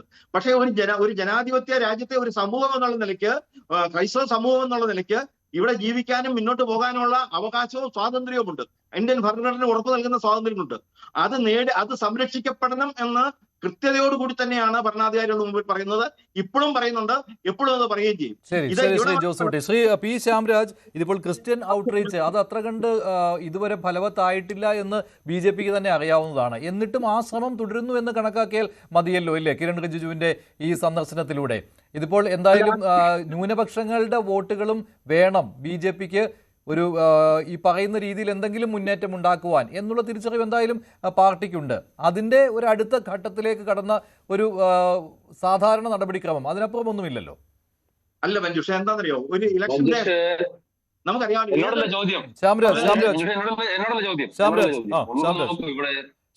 ഇലക്ഷനുമായിട്ട് ബന്ധപ്പെട്ടു. അതിനു മുമ്പ് ഇപ്പൊ ഇന്നലെ ഞാനിപ്പോ എറണാകുളത്തുണ്ടായി. ഇപ്പൊ നമ്മുടെ കേന്ദ്ര ആഭ്യന്തര സഹമന്ത്രി ശ്രീ ബണ്ടി സഞ്ജയ് അദ്ദേഹം ഉണ്ടായിരുന്നു. അദ്ദേഹത്തിന്റെ കൂടെ 1-2 പ്രോഗ്രാമുകളിൽ പങ്കെടുത്തിട്ടാണ് ഞാനിപ്പോ ഇന്നലെയും ഇന്നുമായിട്ടൊക്കെ വരുന്നത്. അപ്പോ നിലവില് ധാരാളമായിട്ടുള്ള മന്ത്രിമാരോ ആളുകളൊക്കെ പോരുന്നുണ്ട്. സ്വാഭാവികമായിട്ടും ഇപ്പൊ ഒരു ട്രൈബൽ വകുപ്പ് കൈകാര്യം ചെയ്യുന്ന മിനിസ്റ്റർ ആണെങ്കിൽ ആ വിഭാഗത്തിലെ ആളുകളെ പോയി കാണും. അങ്ങനെ മൈനോറിറ്റി വകുപ്പ് കൈകാര്യം ചെയ്യുന്ന മിനിസ്റ്റർ വന്നിട്ട് ആ ആളുകളുമായിട്ട് കണ്ടു, സംവദിച്ചു, പോയി അവരുടെ പരാതികൾ കേട്ടു. തീർച്ചയായിട്ടും അതിൽ നിന്ന് ഉരുത്തിരിഞ്ഞു വരുന്ന അവർക്ക് ചെയ്തു കൊടുക്കേണ്ട ചില കാര്യങ്ങളൊക്കെ ഉണ്ടല്ലോ. ഇപ്പോ പറഞ്ഞു മനസ്സിലായി കേട്ടിടത്തോളം ഇപ്പോൾ മൈക്രോ മൈനോറിറ്റിയുടെ ഒരു കാര്യം, സ്റ്റാറ്റസിന്റെ കാര്യമൊക്കെയാണ് സംസാരിച്ചത് എന്നാണ് മനസ്സിലാകുന്നത്. അതില് ഒരു അനുഭവപൂർവ്വമായിട്ടുള്ള നടപടി ഉണ്ടാവും എന്നൊക്കെ പറയുന്നുണ്ട്. അപ്പൊ അത്തരത്തിലുള്ള കാര്യങ്ങളൊക്കെ തീർച്ചയായിട്ടും ചർച്ച ചെയ്തിട്ടുണ്ടാവും. അതോടൊപ്പം തന്നെ ഇവിടെ മനസ്സിലാക്കേണ്ട ഒരു കാര്യം, ഇപ്പൊ ഇവിടെ കഴിഞ്ഞ 10, 60, 70 വർഷമായിട്ട് ഈ രാജ്യം കോൺഗ്രസ് ഭരിക്കുമ്പോൾ ഈ കേരളത്തിലാണ് ക്രിസ്ത്യൻ കമ്മ്യൂണിറ്റി ഇത്ര അധികമായിട്ടുള്ളത്. ബാക്കി ഓൾ ഇന്ത്യ ലെവലിൽ ഇവരുടെ അവസ്ഥ എന്താണ്? പോട്ട് കേരളത്തിൽ തന്നെ ഇവരുടെ അവസ്ഥ എന്താണ്? ഇപ്പൊ മൈനോറിറ്റി എന്ന് പറഞ്ഞിട്ട് മുസ്ലിം സമുദായത്തിന് OBC-യിൽ 12% തന്നെ സംവരണം കൊടുക്കുമ്പോൾ ഇവർക്ക് എത്രയാണ് കൊടുക്കുന്നത്? അങ്ങനെ അതായത് യാഥാർത്ഥ്യവുമായിട്ട് ബന്ധപ്പെട്ട് പോകുന്ന ഒരു സമൂഹത്തിന് മുമ്പോട്ട് പോകേണ്ടതായിട്ടുള്ള എത്രയോ വിഷയങ്ങൾ ഇവിടെ കിടക്കുകയാണ്. ആ വിഷയങ്ങളെ കുറിച്ചിട്ടൊക്കെ ജനങ്ങൾ, മാധ്യമങ്ങൾ ചർച്ച ചെയ്തിട്ടാണല്ലോ. ഇപ്പൊ ഇദ്ദേഹം തന്നെ പറഞ്ഞല്ലോ, ശ്രീ ജോസൂട്ടി തന്നെ പറഞ്ഞല്ലോ, അദ്ദേഹം പറഞ്ഞെന്താണ് എല്ലാ ആളുകളോടും ചർച്ച ചെയ്യും. അങ്ങനെ അവർ ചർച്ച ചെയ്തിട്ട് ഞങ്ങളും പറയുന്നത് അതിനാണ്. എല്ലാ വിഭാഗങ്ങളും, അത് ക്രിസ്ത്യൻ വിഭാഗങ്ങൾ മാത്രമല്ല, സമൂഹത്തിലെ മുഴുവൻ വിഭാഗങ്ങളുമായിട്ട് ഞങ്ങൾ ചർച്ച നടത്തുന്നുണ്ട്. പക്ഷെ നിങ്ങൾ പ്രതീക്ഷിക്കുന്ന പിന്തുണ ഇതുവരെ കിട്ടുന്നില്ലല്ലോ ശ്രീ ശ്യാംരാജ്. നിങ്ങൾ അതിന് പല രീതിയിലും ഈ ഔട്ട്റീച്ച് നടത്തുന്നുണ്ട്. പക്ഷെ അതിലേക്ക് അങ്ങ് ചെന്നെത്തിപ്പെടുന്നില്ല ക്രൈസ്തവ വിഭാഗങ്ങളിലേക്ക്. അല്ല നോക്കൂ, നിങ്ങൾ ഇതിനകത്ത് യാഥാർത്ഥ്യം ഒന്ന് നോക്കൂ. ഇപ്പൊ പണ്ടത്തേതുപോലെ കേരളത്തിലെ, അതായത് പണ്ടെന്താണ് കേരളത്തിൽ ഈ സോഷ്യൽ മീഡിയ ഒന്നും അത്രമാത്രം വരാതിരുന്ന കാലഘട്ടത്തിൽ ഈ ദേശാഭിമാനിയും വീക്ഷണവും ഒക്കെ വായിച്ചിട്ട് കോൺഗ്രസ്സുകാരും കമ്മ്യൂണിസ്റ്റുകാരും പറയുന്നത് മാത്രം എല്ലാ ജനവിഭാഗങ്ങളും വിശ്വസിച്ചിരുന്ന ഒരു കാലഘട്ടം ഉണ്ടായിരുന്നു. ഇന്ന് നിങ്ങൾക്ക് മഞ്ജുഷിന് തോന്നുന്നുണ്ടോ ഏതെങ്കിലും ഒരു വിഭാഗം ജനത BJP-യോട് അങ്ങനെ അകൽച്ച കാണിക്കുന്നെന്ന് നിങ്ങൾക്ക് തോന്നുന്നുണ്ടോ? അങ്ങനെയില്ല. അത് മുൻപത്തെ വെച്ചിട്ട് കഴിഞ്ഞൊരു 4-5 വർഷം അല്ലെങ്കിൽ 1 വർഷം മുമ്പത്തെ വെച്ച് ഒരു സ്റ്റാറ്റസ് വെച്ച് നോക്കുമ്പോൾ കേരളത്തിലെ മുഴുവൻ വിഭാഗങ്ങളും BJP-യുടെ അടുത്തുകൊണ്ട് തന്നെ ഇരിക്കുകയാണ്. അത് ഇലക്ഷന്റെ സമയത്തും ഇലക്ഷന് ശേഷവും ഞങ്ങൾ തുടരുക തന്നെ ചെയ്യും. അതാണ് ഞാൻ പറഞ്ഞത്. ഇപ്പൊ ട്രൈബൽ വകുപ്പിന്റെ ഒരു മന്ത്രി വരികയാണ്, ഞങ്ങൾ ആ വിഭാഗത്തിലെ ആളുകളെ പോയി കാണും.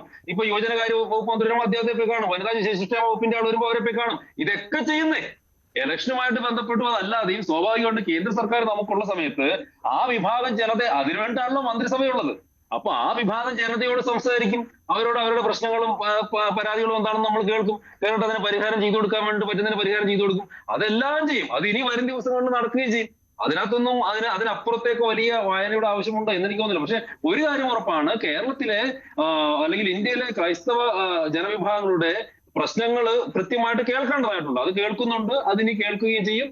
അതിനു വേണ്ടിയിട്ടുള്ള പരിഹാരങ്ങൾ പറ്റുന്ന പോലെ, അതിപ്പോൾ ഞാനല്ല പറയേണ്ടത്, സർക്കാർ സംവിധാനങ്ങളാണ് അത്തരം കാര്യങ്ങളെ കുറിച്ചിട്ടൊക്കെ ഔദ്യോഗികമായിട്ട് പറയേണ്ടത്. പക്ഷേ ഇപ്പോൾ എനിക്കിവിടെ ഒരു കാര്യം പറയാൻ വേണ്ടിയിട്ട് പറ്റുന്നത്, അനുഭാവപൂർവ്വമായിട്ട് കേരളത്തിലെ ക്രിസ്ത്യൻ കമ്മ്യൂണിറ്റി ഉൾപ്പെടെയുള്ള മുഴുവൻ ജനവിഭാഗങ്ങളുടെയും വിഷയങ്ങള്, പ്രശ്നങ്ങള്, അവരുടെ സന്ദേഹങ്ങളൊക്കെ തീർച്ചയായിട്ടും വരും കാലഘട്ടത്തിലും ഇപ്പോഴും നമ്മൾ കേൾക്കുക തന്നെ ചെയ്യും. അതിനപ്പുറത്തേക്ക് ഈ കമ്മ്യൂണിസ്റ്റ് പാർട്ടിയും കോൺഗ്രസ് പാർട്ടിയും വന്നിട്ട് നടത്തിവിടുന്ന നുണപ്രചരണങ്ങളും അതൊന്നും അത്ര കണ്ട് ജനങ്ങൾ വിശ്വസിക്കും എന്ന് ഞാൻ കരുതുന്നില്ല. അതിപ്പോ അടുത്ത തെരഞ്ഞെടുപ്പിന്റെ ഒക്കെ റിസൾട്ട് വരുമ്പോഴത്തേക്ക് നമുക്ക് മനസ്സിലാവും. ഇപ്പൊ കഴിഞ്ഞ ലോക്സഭാ തെരഞ്ഞെടുപ്പിന് നമ്മൾ കണ്ടല്ലോ, കഴിഞ്ഞൊരു പഞ്ചായത്ത് തെരഞ്ഞെടുപ്പിന്റെ പ്രശ്നം എന്താ വെച്ചാല്, പഞ്ചായത്ത് തെരഞ്ഞെടുപ്പിൽ അയൽക്കാരനും തമ്മിലുള്ള മത്സരമാണ്. അവിടെ ഇത്തരത്തിലുള്ള ദേശീയ, സംസ്ഥാന അല്ലെങ്കിൽ ഇത്തരത്തിലുള്ള ഏതെങ്കിലും ഒരു വിഭാഗത്തിന്റെ വിഷയങ്ങൾക്ക് അപ്പുറത്തേക്ക് അവിടുത്തെ പ്രാദേശികമായിട്ടുള്ള അല്ലെങ്കിൽ അവിടുത്തെ ഏതെങ്കിലും ഒരു കുടുംബത്തിന് ഒരു കീ വോട്ടർ, ഒരു 50 വോട്ട് ഏതെങ്കിലും ഒരു കുടുംബത്തിലുണ്ട്, ആ കുടുംബത്തിലുള്ള ഒരു അംഗം ഒരു പഞ്ചായത്ത് മെമ്പറായിട്ട് വരും. അപ്പൊ അതിനെ മാത്രം ചൂണ്ടിക്കാണിച്ചുകൊണ്ട് BJP-യിൽ നിന്ന് ക്രൈസ്തവ വിഭാഗം അകന്നു എന്നോ അല്ലെങ്കിൽ മറ്റേതെങ്കിലും വിഭാഗം അകന്നു എന്ന ഒരു റീഡിങ്ങിലോട്ട് എത്തേണ്ട ആവശ്യമേ ഇല്ല. പകരം കഴിഞ്ഞ കുറെ വർഷങ്ങളായിട്ട് ഞങ്ങൾ നടത്തിയിട്ടുള്ള എഫോർട്ടിന്റെ ഫലമായിട്ട് അല്ലെങ്കിൽ നമ്മൾ മുഴുവൻ ജനവിഭാഗങ്ങൾ മേഖലകളിലേക്ക് ഇറങ്ങി ചെല്ലുന്നതിന്റെ ഫലമായിട്ട് ഇപ്പൊ നിങ്ങൾക്ക് കൂടുതൽ വാർത്താ പ്രാധാന്യം കിട്ടുന്നതുകൊണ്ടാണ് നിങ്ങൾ ഈ ക്രിസ്ത്യൻ ഔട്ട്റീച്ചിന്റെ കാര്യം മാത്രമായിട്ട് പറയുന്നത്. ഇപ്പൊ നോക്കൂ, കേരളത്തിലെ മറ്റല്ല, ഇപ്പൊ SC ST OBC വിഭാഗങ്ങളായിക്കോട്ടെ, ഈ ജനങ്ങളെല്ലാം BJPയുടെ അടുക്കുന്നുണ്ടെന്നേ. ഇപ്പൊ പാലക്കാട് പുത്തൂർ പഞ്ചായത്ത് ട്രൈബൽ ഞങ്ങൾ 8 മെമ്പർമാരിലുള്ളത് 8-ൽ 7 പേരും ട്രൈബൽ വിഭാഗത്തിൽപ്പെട്ടവരാണ്. ഞങ്ങൾ ഭരിക്കുന്ന പഞ്ചായത്താണ്, അവിടെ BJPയുടെ ഭരണസമിതിയാണുള്ളത്. അപ്പോ അങ്ങനെ കേരളത്തിലൊട്ടാകെ വലിയ മാറ്റം നടക്കുന്നുണ്ട്.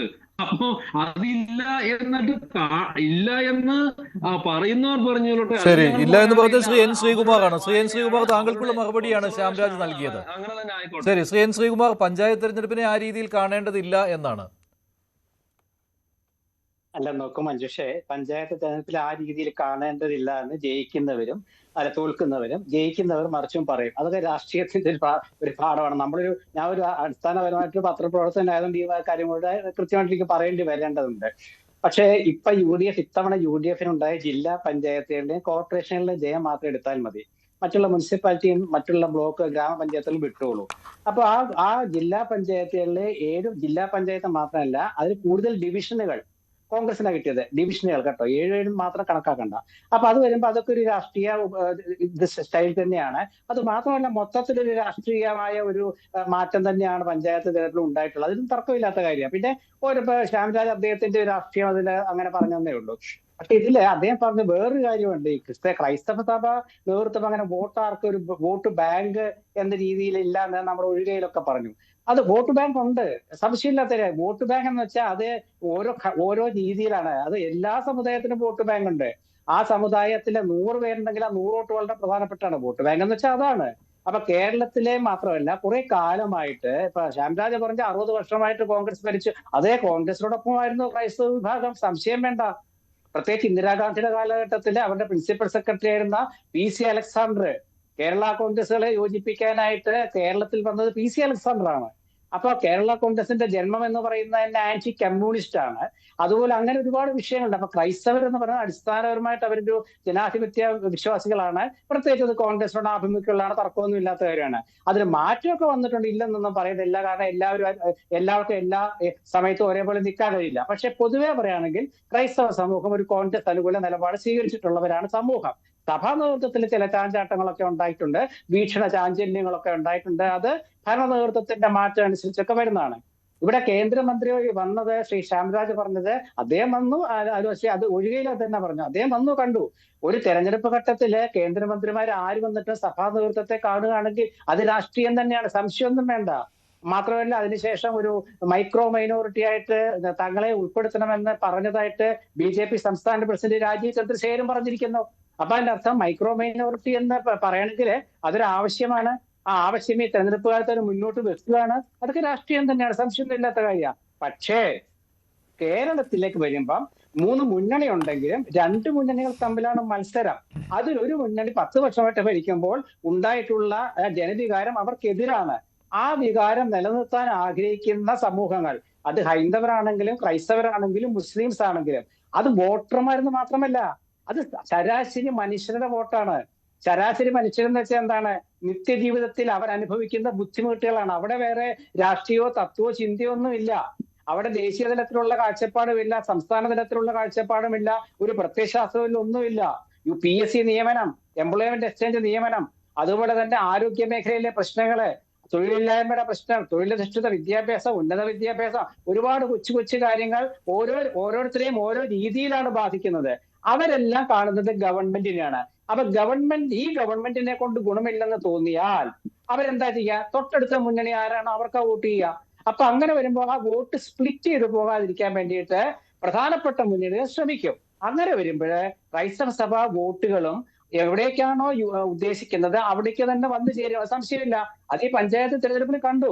ശ്രീ ശ്യാംരാജ് പറഞ്ഞാൽ അയൽക്കാർ തമ്മിലുള്ള മത്സരമാണെങ്കിൽ പോലും എല്ലാ പഞ്ചായത്തുകളിലും, എല്ലാ മുനിസിപ്പാലിറ്റികളിലും, എല്ലാ കോർപ്പറേഷനുകളിലും, ജില്ലാ പഞ്ചായത്തുകളിലും എന്തുകൊണ്ടൊരു UDF മുന്നേറ്റം ഉണ്ടായി എന്നുള്ള ഒരു ചോദ്യം വരുമ്പോൾ അതൊരു രാഷ്ട്രീയ നീക്കമാണെന്ന് പറയേണ്ടി വരും. ആ രാഷ്ട്രീയ നീക്കം എന്തുകൊണ്ടാണ് ഉണ്ടായതെന്ന് ചോദിച്ചാൽ, തുടർന്ന് വന്ന ജാഥകളെ കുറിച്ച് അതാ പറഞ്ഞത്.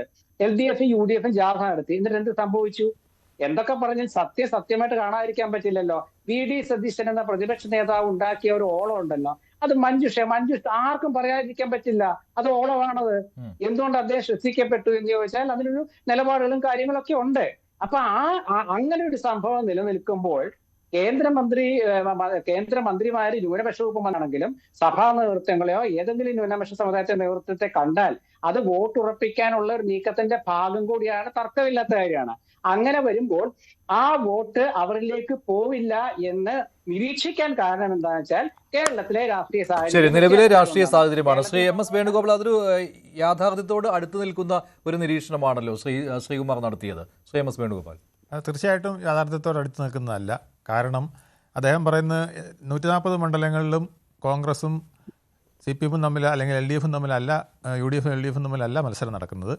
ഏതാണ്ടൊരു 10-15 മണ്ഡലങ്ങളിലെങ്കിലും 10-15 ഒരു 20 മണ്ഡലങ്ങളിലെങ്കിലും LDF-ഉം പിന്നെ BJP തമ്മിലായിരിക്കും മത്സരം.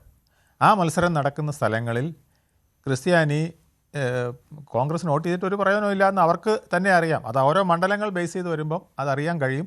കാരണം ആലപ്പുഴ, കൊല്ലം, തിരുവനന്തപുരം, പിന്നെ പാലക്കാട്ടിലെ ചില മണ്ഡലങ്ങളും തൃശ്ശൂരത്തെ ചില മണ്ഡലങ്ങളും അത് പ്രധാനമാണ്. ഇനിയിപ്പോൾ 2020 വന്നതുകൊണ്ട് എറണാകുളത്തെ ചില മണ്ഡലങ്ങൾ, പത്തനംതിട്ടയിലെ ചില മണ്ഡലങ്ങൾ ഒക്കെ പ്രധാനമാവുകയാണ്. അപ്പോൾ ആ വിധത്തിൽ വരുമ്പോൾ ക്രിസ്ത്യാനി ഒരിക്കലും ഇപ്പുറത്തോട്ട് വോട്ട് ചെയ്യില്ല. കാരണം രണ്ടാമത് വരുന്നത് കോൺഗ്രസ് ആണ് അല്ലെങ്കിൽ LDF ആണെന്ന് പറയുന്നത് യാതൊരു അർത്ഥവുമില്ല. ചില മണ്ഡലങ്ങളിൽ സ്ട്രെയിറ്റ് ഫൈറ്റ് LDF-ഉം BJP-യും തമ്മിൽ വരുന്ന സാഹചര്യമാണ് ഇനി വരാൻ പോകുന്നത്. അത് ഒരു യാഥാർത്ഥ്യമാണ്. ആ യാഥാർത്ഥ്യത്തെ കോൺഗ്രസ് അംഗീകരിക്കില്ല. കാരണം ഇത് പണ്ട് മുതലേ പറയുന്ന ഒരു മുദ്രാവാക്യമാണ്. പണ്ട് E.K. നായനാർ പറയുമായിരുന്നു, ഇവിടെ BJP ഒരിക്കലും വരാൻ പോകുന്നില്ല. കാരണം 45%-ലധികം ന്യൂനപക്ഷങ്ങളുണ്ട്, അവരാരും ഇവർക്ക് വോട്ട് ചെയ്യില്ല.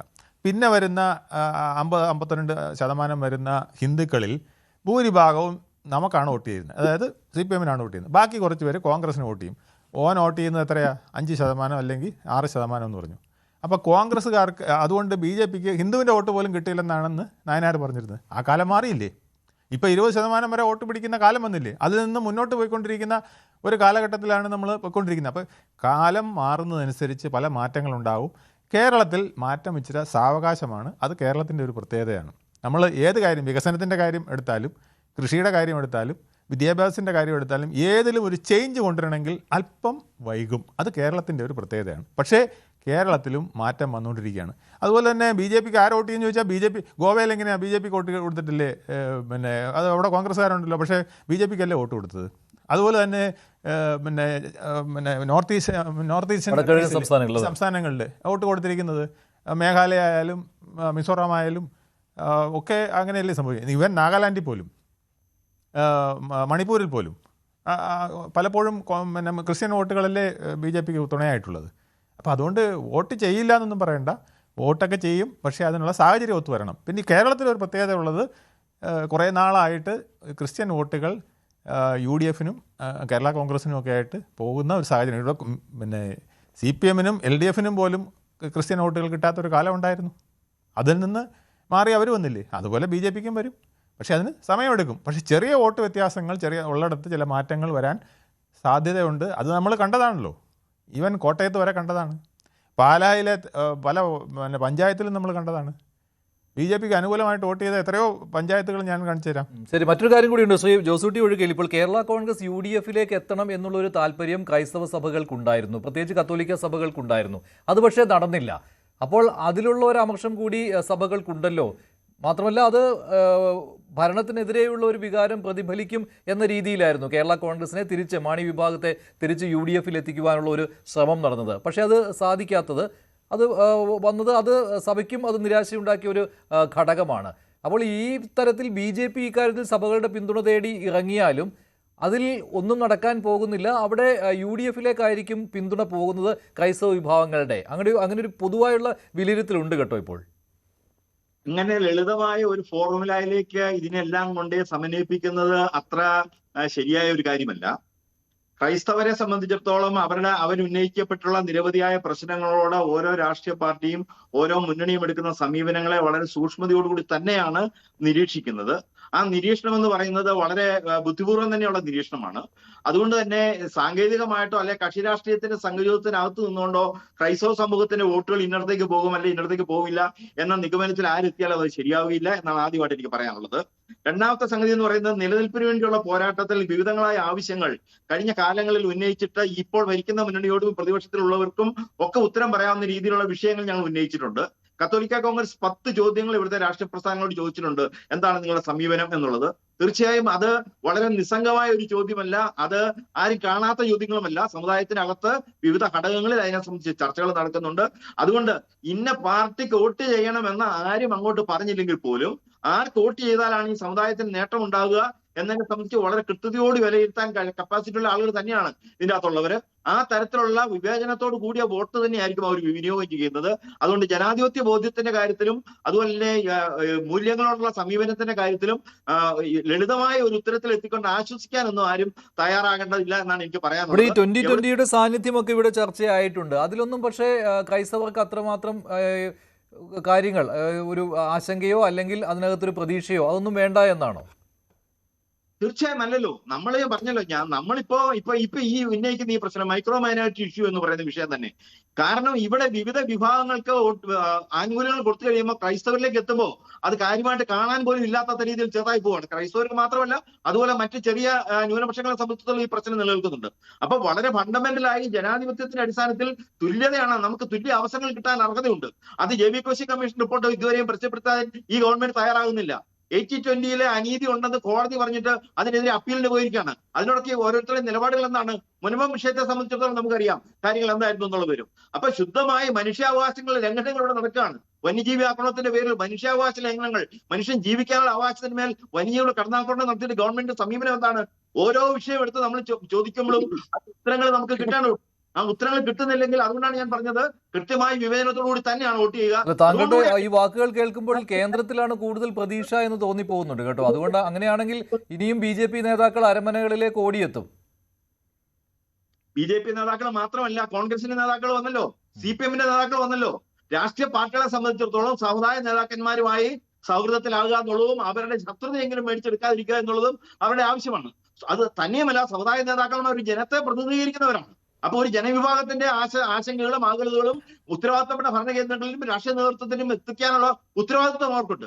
അല്ലാതെ ഈ നേതാക്കന്മാര് ഇവരെ കാണാൻ വരുന്നത്, സമുദായ നേതാക്കന്മാരെ കാണാൻ വരുന്നത് വോട്ട് തായോ എന്ന് ചോദിച്ചുകൊണ്ട് തന്നെയാണെന്ന് ഞാൻ വിചാരിക്കുന്നില്ല. ഒരു ജനവിഭാഗത്തിന്റെ പ്രതീക്ഷകൾ എന്തൊക്കെയാണ്, അവരുടെ മനസ്സിലിരിപ്പ് എന്താണ്, എന്തൊക്കെയാണ് അവരുടെ പ്രതിസന്ധികളിൽ നിന്ന് സമുദായ നേതൃത്വത്തിൽ നിന്ന് നേരിട്ട് അറിയാൻ അവർക്ക് താല്പര്യം ഉണ്ടാവും. അപ്പൊ അതൊരു ജനാധിപത്യ പ്രക്രിയയുടെ അനിവാര്യമായ ഭാഗമായിട്ട് തന്നെ വേണം അതിനെ കാണാനായിട്ട്. അത് ഈ ക്രൈസ്തവ നേതൃത്വത്തെ മാത്രമല്ലല്ലോ, NSSന്റെയും SNDPയുടെയും അതുപോലെ മുസ്ലിം സമുദായത്തിന്റെയും നേതാക്കന്മാർ അങ്ങോട്ടും ഇങ്ങോട്ടും എല്ലാം പോകുന്നുണ്ട്. കാന്തരൂർ ഈ അടുത്തിടെയല്ലേ പ്രധാനമന്ത്രിയെ ചെന്ന് കണ്ടത്. അപ്പോ ഇതെല്ലാം ഇവിടെ നടക്കുന്ന ജനാധിപത്യ പ്രക്രിയയുടെ ഭാഗമായി ഉദാത്തമായ ഒരു ജനാധിപത്യ പ്രവർത്തനത്തിന്റെ ഭാഗമായിട്ട് തന്നെ ഇതിനെ കണ്ടുകൊണ്ട് അതിന് ആ തരത്തിലുള്ള മൂല്യം നമ്മൾ കൊടുക്കണം. ആ തരത്തിലുള്ള മൂല്യം കൊടുക്കുകയും ഓരോ വിഭാഗത്തിന്റെയും പ്രശ്നം എന്താണെന്ന് പഠിച്ചുകൊണ്ട് അതിനെതിരെ എങ്ങനെ പ്രതികരിക്കണമെന്ന് ഓരോ രാഷ്ട്രീയ പാർട്ടി തീരുമാനിക്കണം. അതാണ് എനിക്ക് പറയാനുള്ളത്. ആ ഒരു തീരുമാനമാണ് രാഷ്ട്രീയ പാർട്ടികൾ എങ്ങനെ ഓരോ വിഭാഗത്തിന്റെയും പ്രശ്നങ്ങളോട് പോസിറ്റീവായിട്ട് പ്രതികരിക്കുന്നു എന്നതിന്റെ അടിസ്ഥാനത്തിലാണ് വോട്ട് വരാൻ പോകുന്നത്. ആ തരത്തിൽ ജനങ്ങളെ സ്വാധീനിച്ച് വോട്ട് മേടിക്കാനായിട്ടാണ് നേതാക്കന്മാർ ശ്രമിക്കേണ്ടത്. അല്ലാതെ സമുദായ നേതാക്കന്മാരെ കാണാൻ ആരെങ്കിലും ചെന്നെന്ന് പറഞ്ഞ് ആക്ഷേപം ഉന്നയിക്കുകയോ ലളിതവൽക്കരിക്കുകയോ ചെയ്തുകൊണ്ടല്ല ചെയ്യേണ്ടതെന്നാണ് എനിക്ക് പറയാനുള്ളത്. ശരി, ശ്രീ ശ്യാംരാജ്, ഇപ്പോൾ BJP സമുദായ നേതാക്കളുമായിട്ട്, ക്രൈസ്തവ സമുദായ നേതാക്കളുമായിട്ട് അടുക്കുന്ന സമയത്തൊക്കെയാണ് ഈ വടക്കേ ഇന്ത്യയിലെ പ്രശ്നങ്ങൾ ഉണ്ടാകുന്നത്. അപ്പോൾ ആ ആശങ്ക ഇപ്പോഴും സഭ വിട്ടുകളഞ്ഞിട്ടില്ല. അവർ ഓരോ ചർച്ചയിലും അത് ഉന്നയിക്കുകയും ചെയ്യും. അതുമാത്രമല്ല, ഈ വിശ്വാസികൾക്കൊപ്പം നിൽക്കുന്നവരാണ് സഭാ നേതൃത്വം. അങ്ങനെ അവർക്ക് കാണിക്കുകയെങ്കിലും വേണം. അങ്ങനെയാകുമ്പോൾ അവിടെ ഇത്തരത്തിലുള്ള വടക്കേ ഇന്ത്യയിലെ ആക്രമണങ്ങളെ അവർക്ക് എതിർത്തേ പറ്റുകയുള്ളൂ. അതെപ്പോഴും സംസ്ഥാന BJPക്ക് ഒരു തടസ്സമായിട്ട് നിൽക്കുകയാണല്ലോ.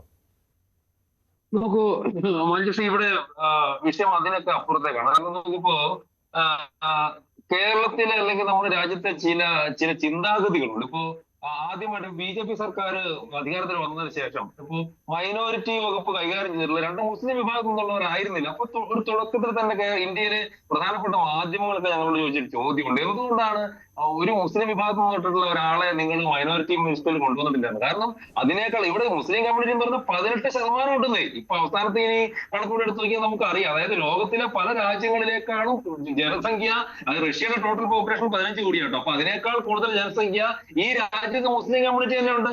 പക്ഷെ പലപ്പോഴും മൈനോറിറ്റി എന്ന് പറഞ്ഞാൽ, ന്യൂനപക്ഷം എന്ന് പറഞ്ഞാൽ മുസ്ലിം മാത്രമാണ് എന്നുള്ള ഒരു പ്രതീതി ഈ രാജ്യത്തെ കമ്മ്യൂണിസ്റ്റ് പാർട്ടിയും കോൺഗ്രസ് പാർട്ടിയും കാലാകാലങ്ങളായിട്ട് കൊണ്ടുവച്ചിട്ടുള്ളതേ. അപ്പൊ അതിനൊക്കെ ഒരു മാറ്റം വരണം. ഞങ്ങൾ പറഞ്ഞ എല്ലാവരെയും ഉൾക്കൊള്ളിച്ചു കൊണ്ടുപോകണം.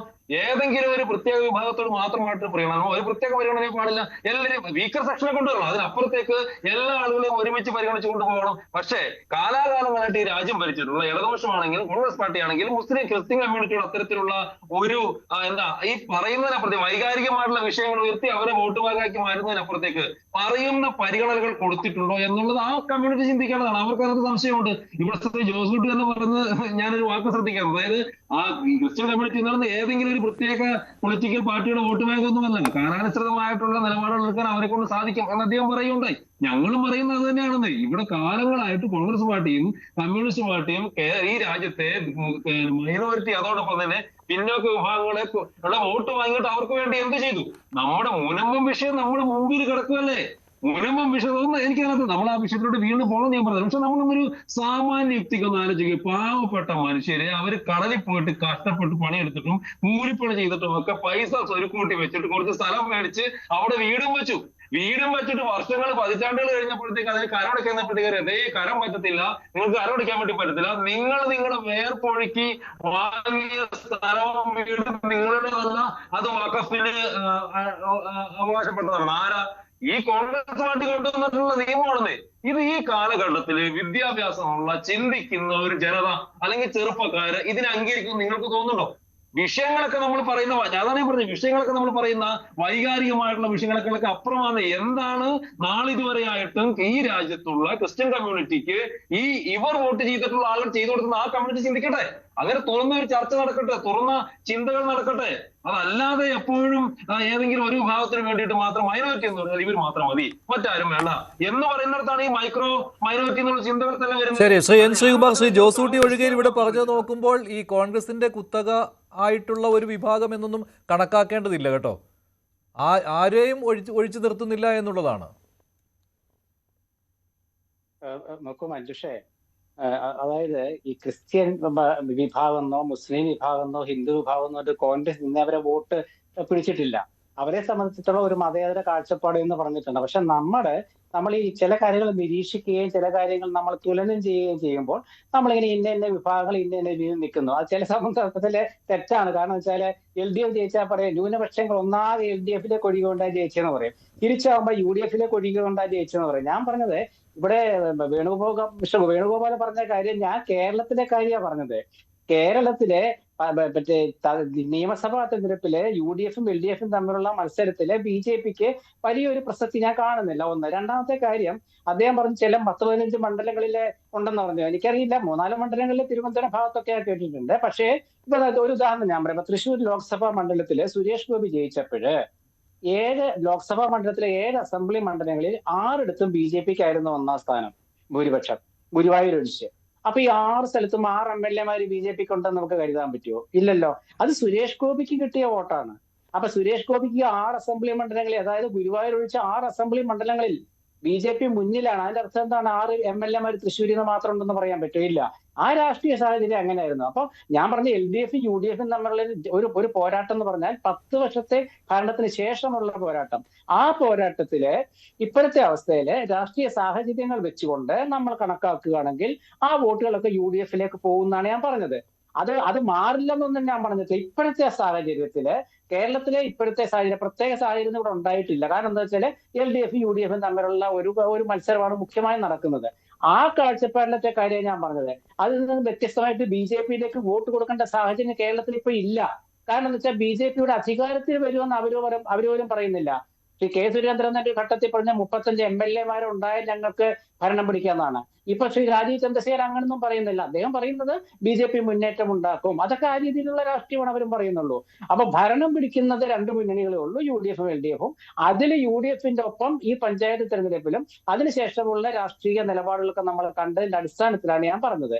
അപ്പൊ അതിൽ വലിയ മാറ്റം ഉണ്ടാകാൻ സാധ്യതയില്ലെന്നാണ് തോന്നുന്നത്. പക്ഷേ ശരി, ശ്രീ എം എസ് വേണുഗോപാൽ, ഞാനും അതിനോട് യോജിക്കുകയാണ്. കാരണം അങ്ങനെ ഒരു സാഹചര്യം ഇപ്പോഴില്ല. അതുകൊണ്ട് BJPയുടെ ക്രൈസ്തവ നയതന്ത്രം വിജയിക്കുമോ എന്ന് ചോദിച്ചാൽ ഇത്തവണ എന്തായാലും വിജയിക്കുകയില്ല, അതിനുള്ള സാഹചര്യമില്ല. അദ്ദേഹം ശ്രീ ശ്രീകുമാർ പറഞ്ഞത് തിരുവനന്തപുരത്തെ 3-4 മണ്ഡലങ്ങളിൽ മാത്രമേ നേരിട്ടുള്ള ഫൈറ്റ് നടക്കുന്നുള്ളെന്ന് പറഞ്ഞത് അദ്ദേഹം ഉദ്ദേശിച്ചത് വിജയിക്കുന്നതായിരിക്കാം. അല്ലാത്ത ഇപ്പോൾ കേന്ദ്രമന്ത്രി കിരൺ റിജിജു വന്നു പറയുന്നത് കേരളത്തിൽ BJP ഭരണം പിടിക്കാൻ പോവുകയാണ്, NDA ഭരണം പിടിക്കാൻ പോകുന്നു എന്നൊക്കെയാണ്. അത് വല്ലാത്തൊരു കണക്കൂട്ടലാണ്. അത് അദ്ദേഹം ഒരു പാർട്ടിയെ റെപ്രസെന്റ് ചെയ്തും കൂടെയാണല്ലോ വരുന്നത്. അപ്പം അത് അദ്ദേഹം തീർച്ചയായിട്ടും അത് പറയുന്നത് സ്വാഭാവികമാണ്. അതിവിടെ എല്ലാ കാലത്തും കെ കരുണാകരൻ എല്ലാ കാലത്തും പറയും, ഞങ്ങൾ ജയിക്കും, ഞങ്ങൾ മാത്രമേ ജയിക്കുകയുള്ളൂ എന്ന് അദ്ദേഹം അതൊരു ആത്മവിശ്വാസത്തിൻ്റെ ഭാഗമായിട്ട് പറയുന്നത്. എത്രയോ പ്രാവശ്യം അല്ലാതെ കോൺഗ്രസ് തോറ്റുപോയിട്ടുണ്ട്. അപ്പം അതുകൊണ്ടല്ല രഞ്ജു പറയുന്നതിൻ്റെ പ്രധാന കാരണം ഞങ്ങൾക്കിവിടെ ഇപ്പോൾ ഒരു ബേസ് വന്നിട്ടുണ്ട് എന്നുള്ളത് സത്യമാണ്. കേരളത്തിൽ ഏറ്റവും കുറഞ്ഞതൊരു 12 മണ്ഡലങ്ങളിലെങ്കിലും അത്തരത്തിൽ കോൺഗ്രസ് 3-ാം സ്ഥാനത്തേക്കായി പോകുന്നത് എനിക്ക് എടുത്തു പറയാൻ സാധിക്കും. അത് ഈ തദ്ദേശ സ്വയംഭരണ സ്ഥാപനത്തിൻ്റെ കണക്ക് വെച്ച് നോക്കിക്കഴിഞ്ഞാൽ തന്നെ അത് വളരെ വ്യക്തമാണ്. തിരുവനന്തപുരത്ത് തന്നെ പല മണ്ഡലങ്ങളിലും BJP പിടിച്ചിരിക്കുന്ന അത്രയും വോട്ട് കോൺഗ്രസിന് പിടിക്കാൻ കഴിഞ്ഞിട്ടില്ല. അവർ 3-ാം സ്ഥാനത്താണ് നിൽക്കുന്നത്. ഇപ്പോൾ കഴക്കൂട്ടത്തെ ഒരു ഉദാഹരണം എടുത്ത് നോക്ക്. അവിടെ 29,000 വോട്ടാണ് കിട്ടിയത്. BJPക്ക് അവിടെ 43,000 വോട്ടാണ് കിട്ടിയിരിക്കുന്നത്. അതുപോലെ തന്നെ വട്ടിയൂർക്കാവിൽ എടുത്ത് നോക്കൂ, 32,000 വോട്ട് കിട്ടിയപ്പോൾ BJPക്ക് അവിടെ 38,000 വോട്ടാണ് കിട്ടിയിരിക്കുന്നത്. ചില്ലറയുണ്ട്, അത് ഞാൻ പറയുന്നില്ല. നേമത്ത് നോക്കൂ, 23,000 വോട്ട് കിട്ടിയപ്പോൾ 49,000 ചിലവന് വോട്ടാണ് BJP കിട്ടിയിരിക്കുന്നത്. കാട്ടാക്കട നോക്കൂ, 47 UDFന് കിട്ടിയപ്പോൾ 46 തൊട്ടടുത്ത് തന്നെ BJP വന്നിരിക്കുകയാണ്. അപ്പം ഇങ്ങനെ പല മണ്ഡലങ്ങൾ നമ്മൾ നോക്കിക്കഴിഞ്ഞാൽ BJPക്ക് തിരുവനന്തപുരത്ത് മാത്രം തന്നെയുണ്ട്. ഇതിന് പുറമേ കൊല്ലത്ത് പല മണ്ഡലങ്ങളിലും BJPക്ക് മുന്നേറ്റം ഉണ്ടാക്കാൻ കഴിഞ്ഞിട്ടുണ്ട്. അപ്പോൾ ഇതൊക്കെ കാണിക്കുന്നത്, അതുപോലെ തന്നെ ആലപ്പുഴ,